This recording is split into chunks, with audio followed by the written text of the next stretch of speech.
Welcome to this week's EMBN show. I am Neil Donoghue. And I'm Blake Samson. We're lucky to have you in the set here. It's so Blake. good to be on this side of the room. I have not been over here yet, and it's beautiful. And Steve is out on his gallivanting as usual. But actually, we're heading straight over to Steve to catch up with the guys over at the DJI booth at Eurobike. Steve spoke to the Amflow and Crestline people there, so let's catch up with Steve.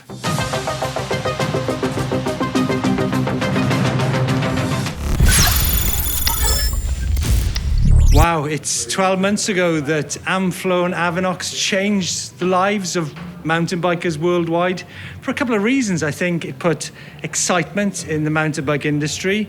From a personal perspective, it allowed me to go to places in the mountains which maybe I hadn't done before. And here we are 12 months on, and the buzz continues with Avinox and Amflow. It's got a range of bikes. So I'm going to meet some of the beautiful bikes and also the people behind the brand. So I'm going to start off with a quick look around of some of the latest bikes. From Andorra, we've got the Meta Power SX. This is going to be available next year.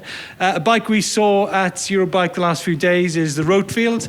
Now, special thing about the Roadfield, apart from it's a beautiful bike, a great geometry, great suspensions, is the fact that actually Amflow, Avinox, allowed them to have their own 860 watt-hour removable battery in that bike. So coil shock. So there you go, Roadfield from Germany. Moving on to Uno, Cesar Rojo. This is a bike that really has grabbed people's imagination recently from this launch at Eurobike. Spanish brand. Now we're moving to Pacific Northwest, or no, is it Pacific Northwest? Vancouver, Forbidden. My colleague, the Don, is one of his favourite bikes, beautiful bike. Megamo from Spain. Crestline from, I think it's from Bellingham. We've got Troy, actually, who's the owner of the company, just behind us here. Some of the people, actually, we've got Lewis. Lewis is here from Avinox Amflow. This is Ferdy, who we actually met last year. Interesting story, actually. It was actually 2 years ago. Was it 2 years ago, Ferdy, that we were in the underground car park? 2023. Yeah. So quickly to Ferdy. Ferdy, it was actually Eurobike 2023, like you said. Yep. Undercover. Underground and undercover. I mean, for me, when I saw the DJI Avinox Amflow bike then, I was thinking that bike is going to change the game. And it has changed the game, right? Absolutely, yeah. You saw it underground. You were the first one, I would say, one of the first ones. Yeah. I remember when you were doing circles in our underground garage. And here we are now. And so just give us a quick insight into how things have been going here at 2025 Eurobike. It seems like the buzz is still there. And that's a great thing for the industry, right? Yeah. So what we are super proud of, and that's what we basically showcase here. If you remember Eurobike 2024, it was in August. So we're talking about not even a year after. We also see 7 new bikes here. And if you look carefully around on the exhibition, you will even find some more. But yes, 7 bikes, not even 1 year from our market entry, which I would say is very remarkable, because you know how the development cycles in the industry normally are. So people normally take a lot of time to build a new bike around a new drivetrain or make the decision, because if you decide on a drivetrain or an e-bike system, this is like a huge decision you have to make. So after the last Eurobike in 2024, or the OEMs, the bike manufacturers, they made their decision very fast because they saw the potential, and they really pushed their developers and their development cycles to already deliver bikes here. And some of the bikes you see here, you can purchase them now or in a few weeks, and you can get them. Yeah, I think that's the key thing. I think, talking about what you said there, I mean, Cesar Rojo behind the Uno bike, he made that decision really quickly. He's like, and now there it is, beautiful bike. I think, Ferdy, one thing which is important is actually these bikes come across, I mean, they are boutique bikes. They've replaced the boutique bikes of maybe a decade ago. But I'm not going to just talk about these bikes. I think, let's not forget the brand and bike that actually changed the game was the Amflow. It's going to go quickly through some of the bikes here. So obviously we've got the Amflow PL Pro, got the PL. Interesting, actually, there's been lots of talk about, this being a trail bike or an enduro bike. There's a bit of a concept bike here with a coil shock and a Fox podium fork. I think, people have been talking about 120 newton meters. They've been talking about, 1,000 watts peak power. And it does allow you to go to some fantastic out-of-the-way places. But, it's also a bike which a lot of people are riding in downhill scenarios. That's a great example of a very hard-hitting enduro style. But the capability, don't underestimate the capability of this bike here. It's going to go through some of the system parts.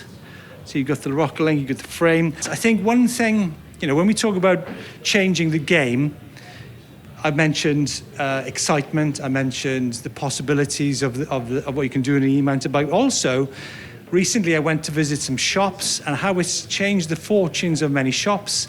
And it's also the fact that the Avinox and Amflow have been able to deliver backup to that system. A few of the characters here. We mentioned Lewis. We've got where's Walvis gone? There's Walvis. Look, there's Walvis. Go up here. Put some faces here, you go. Here's Walvis, he's very shy. Here's Walvis. Here's Daniel. Okay. There's Stella. Who have we got here, actually? Sean. Sean. You can talk to Sean. You want to talk to Sean? Here's Sean from Amflow. Right, Sean? Yeah, correct. Where are you from, Sean? Yeah, I'm from Germany. Okay. Yeah. Good buzz here at the show? Yeah, very, very many people coming in. Yeah, a lot of people talking with us. Everybody's still excited about the bike, very happy about how it performs. We have a lot of customers that already own one that just come here and just tell us how great that bike performs and how happy they are with it. That's great, isn't it? It's going to move across to, where's Troy? Now, folks, you guys have been really stoked with the Crestline bike. Here is Troy, from all the way from Bellingham. First time in Eurobike, Troy, you've been before? No, first time in Eurobike, yeah. Whoa. I mean, I'm new to the industry, so it's like, Because you've got a different background, haven't you, to many people here at the show? Totally, yeah. I was in the music industry for like 17 years, and then just been passionate about bikes and decided to can that and make a bike. Let's have a quick look at Troy's bike here. Troy, do you want to quickly talk us through this latest bike, please? Sure. So obviously we've got the Avinox drive unit, which is a massive game changer. And we've done it in a way that you can also remove the battery fairly easily without taking the motor out. We've got our usual, flip chip to adjust travel. We added the dropouts that we've had on our Daniel bike since like 22, so we've got a lot more flexibility with the rear end. So you can go... nice phone note. So you can go 5mm increments from 435 all the way to 460 with a 27.5 rear wheel, and then 450 to 465 with a 29. Yeah. So yeah, just some nice flexibility to really dial the bike in. I think cool thing about the Amflow Avinox system is, the Avinox system is you've got a 600 or an 800 watt battery option on that bike. So yeah, I think flexibility is a good thing. And what about, I'm going to put you on the spot here, what kind of backup are the Avinox crew giving you? Backup in what way? As in service back. I mean, it's a big, it's a serious thing when you're buying an e-mountain bike. You need to know for certain you're going to get a backup with that system. Yeah. So I mean, honestly, I've been running the system since I don't know when it was, like near the end of last year, probably like Q3 last year, and haven't had any issues at all. And so just started feeling more and more comfortable about it. Also looking at Avinox DJI as a company, it's a very big established company with really good track record of supporting their products. And so when you look at it and you make a decision, like you've said, it's a big decision to make new molds, change what you're doing. Like, it is a big decision, but when you consider all those factors, it was a fairly simple decision to make. Yeah. And I'm pretty confident they're going to look after us, you know? So, yeah. Looking forward to riding bike. Walvis is Walvis going to say Walvis. Come on, Walvis is escaping. Do you know what? We're in a bit of data here for you, right? I bumped into Cesar Rojo a minute ago. He's actually done 200,000 meters of climbing on his Avinox motor. That is absolutely mind-blowing. So, folks, that's a quick run around of the Amflow Avinox stand here at Eurobike. I can't wait to actually get back out on the bike in the hills because it is a game-changing bike. There is good news for Bosch CX Gen 5 motor owners. The much talked about update is now rolling out, so check your Flow app to see if there's an update available. It comes with a bump in peak power up to 750 watts, torque of 100 newton meters and 400% support. There's also the new EMTB Plus mode with extended boost, which is a good deal of overrun to help you out in tech climbing trails. And it's delivered by what Bosch call dynamic control to get that power to the ground usefully. Some good news for Gen 4 motor owners as well, as this new EMTB Plus mode is now available to them. Connect to your Flow app to update and upgrade your bike wirelessly. Right, Blake, we're heading to cool places, which is something that you've probably never heard of. No, I've never been This to is a cool part of place. the EMBN show where we look at the places our lovely viewers have been. Starting off with, I know it's very small on our screens, but my look at that. This goodness is me. Julio Souza, and it is on the Azores island, Portugal, My gosh. riding Scott Ransom E-Ride 920. Look at the vista on that, Neil. They That's used incredible. to do an enduro race in the Azores. Well, one of my friends, Mark Beaumont. Do you remember Mark Beaumont? He's an old GMBN guy name. I do remember. I've seen him that. race there, and it looks like an amazing place to ride. It's, you know where it is? It's right out in the Atlantic, isn't it? It's like the Canaries, but way out further. And it looks like some amazing riding out there as well. So It looks green, a little bit more greener Probably. than what it is now in south of Portugal. Really? Well, it's very yellow in the UK at the moment. It's been very dry, isn't it? But yeah, it's like a very nice place to ride.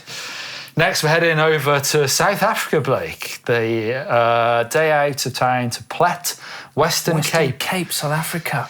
This is Nathan LaRue with the boys. How many bikes are there? 1, 2, 3, 4. With the boots, not the boys. The with boots. the boots, man. Having a, Come on, look are at this they going to sometime. have a barbecue after, Blake, or? Right. Exactly. Put some burros on there, you know. There you go. Steak. Looks like a cool spot as They're well. a really cool spot. And now we've got Nerds on Dirt. This is in Portland, PNW, on the Transition Relay, Pacific Northwest. Mulligan Trail. Do you know what? It's one place I've never ridden. I would love to ride. Portland, Oregon. That place looks incredible. I think there's a lot of good ride around there. Now, Yeah. Blake, if I showed you this photo, next one, where would you think that was? This coastline. Beautiful coast with a rad-on bike parked against all sorts Quite of bit alpine looking, isn't it? driftwood. Would you guess Poland? No. This is wouldn't. this is the cool Wow, the Baltic coast. So that's like an inland ocean, is it? No, it's up. Baltic is up, is your Finland and all that. I can't remember. It must go Germany, Poland, then round to sort of Estonia. I tell you what, it around looks there, I beautiful guess. there. Doesn't it? So this Look, is the sandy, that looks like good for moto. The doesn't it? sand. Marcin has ridden 100 kilometres along the coast of Poland on his Radon Deft 8.0. Very cool place. Thanks for sending it in, as Thank ever. you very much. Link down below, you can get involved. There's been loads at the moment, actually. We're flooded with bikes for the Bike Vault, which is great. But there's a bit of a backlog because we've got so many. But hopefully yours will get featured on the show. Into feedback. So in last week's show, Blake, I'm sure you watched it. We're talking about solid state batteries. You know what that is? Is that a battery that is built within your frame that you cannot take out? No, it's not. Oh, there you go. It's See, a I haven't watched non-removable it. battery. Solid state is basically the sort of chemistry of it. It doesn't. Well, these are semi, so they don't have a lot of liquid inside them, which means you can make them sort of compact. So they're really fast charging, very safe. You can get really powerful batteries or with lots of capacity for very lightweight. So Like batteries, or would you sell cells? cells, I guess, yeah, but the whole battery's whole. And funnily enough, Julian Shepherd commented, said, I've grown old listening to how solid state batteries are coming soon. So apparently people have been talking about these for a long time. And Lavan CZ agrees. It's the same with graphene and fusion, always around the corner. Graphene was a buzzword in tyres. bikes. Yeah, you get in tyres. You get in tyres. I think you get in some frames, but it was like that wonder material. But I mean, it is here, so I guess you don't have to wait for it. Although at the moment there aren't any solid state batteries for e-bikes on the market yet, but it's coming very soon. Is there solid state in the automotive industry? In motorcycles, yeah, we talked about it last week. So I don't know about So cars, but why is it not oh coming? well, it is apparently, but not quick enough for Julian Shepherd. It's getting old. JT3AZ says Steve's hair is a solid state. Or Continuing the theme, yeah, the liquid state. And actually, we talked about. Do you know what a Brumby is? No. No. So a Brumby is a horse, a wild horse in Australia. This is from Tim's Carmen. So who'd have thought these Aussies have got a silly name for an animal? Next, comments on the video I made about trying out some different tyres to see how they rode, but also if they had any effect on the range of the battery, and it did make quite a significant difference. Yeah, with more drag. Yeah, exactly. Low rolling, fast trail tyres versus a proper chunky Magic Mary, which has got a lot of grip. To be fair, it has. Yeah. So we got some good comments here. So I got an EMTB, so I wouldn't have to worry about weight or rolling resistance. There's a few of those comments actually. That kind of comes across my mind. Like, why would I worry about that? Yeah, I mean, I kind of agree. Because actually the range is good enough anyway, I find, for me. But Stephen Crum, says, I was nervous about range when I did the Marcher Castles route last weekend, so I swapped out my Magic Mary Albert combo for a lighter XC wheel set and Wolfpack Trail Cross tyres. I don't know what, I've not heard of Wolfpack tyres. It also dropped 1.4 kilograms in weight, pretty significant, isn't it? And got dramatically longer range on my Trek Fuel EXE. Yeah. Certainly in these current dry conditions, it's a winner.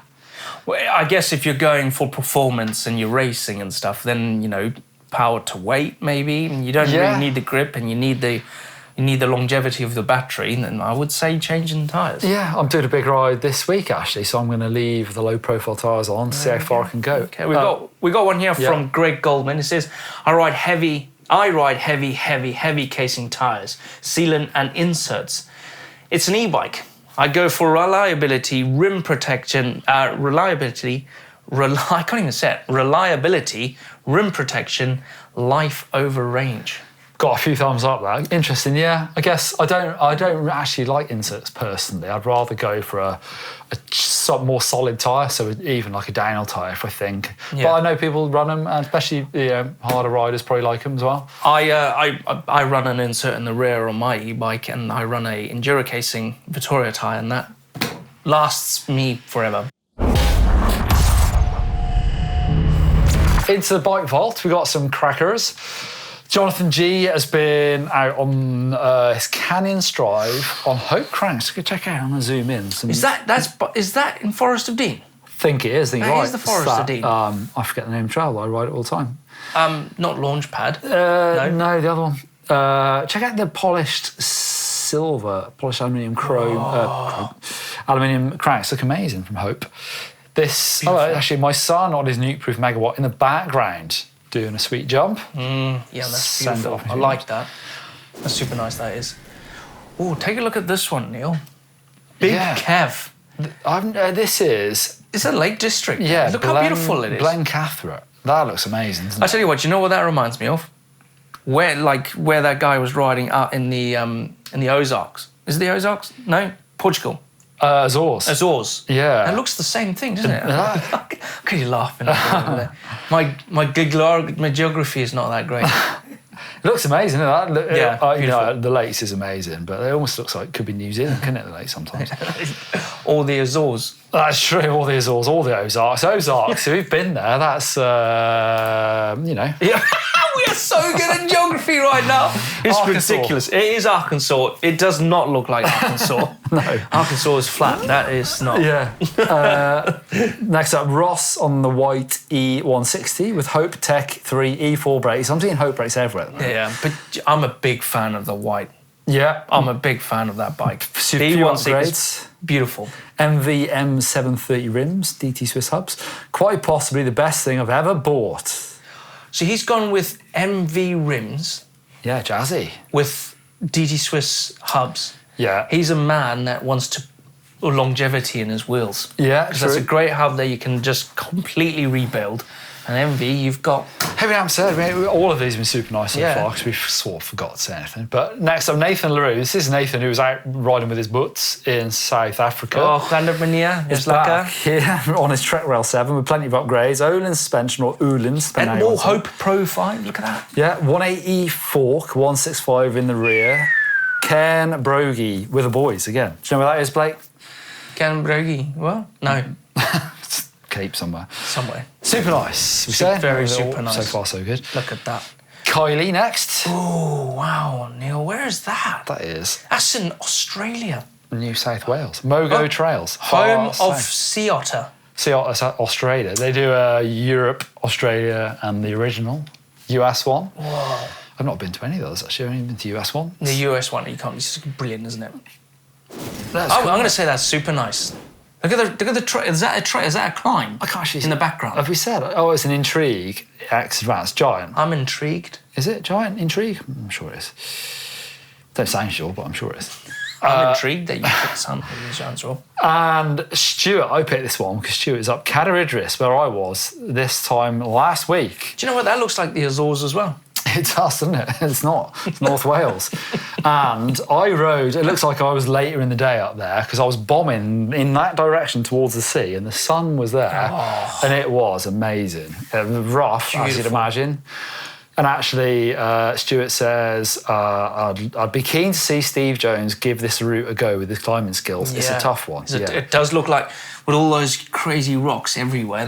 It is. Pedal strikes and everything. It gets traily a bit further down. Yeah. But it's one of them. It's like, for the experience, it's amazing. But actually, as far as like the quality ride, it's a bit annoying. It's kind of cool to get up there, especially on e-bike. You can get up there so quick as well. Oh, that's a super nice location. Very good. Very nice. Check that out. Time for some getting social. This one I've put a link in. It's Worldwide Cyclery and Crestline. I know Steve's been talking to Crestline, but check out the colour on this. So this is the RS 181.1 featuring that Avinox, so the DJI motoring system. And I've not seen one. Actually, I did see one in the flesh there, but I've not seen it in the sun like this because the colour's popping on. It's like there's like a raw carbon with a green tint. It's nice. It is a great looking bike, isn't it? And gold. Look at the 38s on that. So give them a follow, check out that bike. And then Killian Braun, as ever, some of his POV videos are brilliant to watch. And he was out at the Mega Avalanche, which happened was it last weekend, I believe? And I think he started 100th, so I don't know what happened in qualifying, but he's quite a way back and he bombed through. I think he finished on the podium, but down that snow, he's going 88 kilometres an hour, just overtaking people. So if you haven't seen, or if you don't follow Killian Braun, I would definitely recommend him. Well, this week on EMBN, on Friday, we have Overrun. What is it and how do you use it? We've got one. This one, right, is my first EMTB. It's world first. It's a new colleague of ours on GMBN. He's riding an e-bike for the very first time. He's never sat his ass on a saddle of an e-bike. So James is an XC race dude who is super fit and has probably never felt the need to ride one, but I'm going to take him out. And I'm going to put him through his paces. I'm going to do one of my more intense rides where it's all about just bombing down. And like a power hour. Well, exactly. And as fast as you can back up the hill and just continue where your heart rate is up there. And it's how I like to just get in loads of miles. And I actually measure my rides in sort of meters descended. So I'll see if he can hack the meters descended. We'll find out this week. I'm excited to see that one because the gentleman is a true thoroughbred in XC. Isn't he? Yeah. All right, that's it for this week's show. Thanks for joining me, Blake, and we'll be back here next week. Thank you very much. See ya.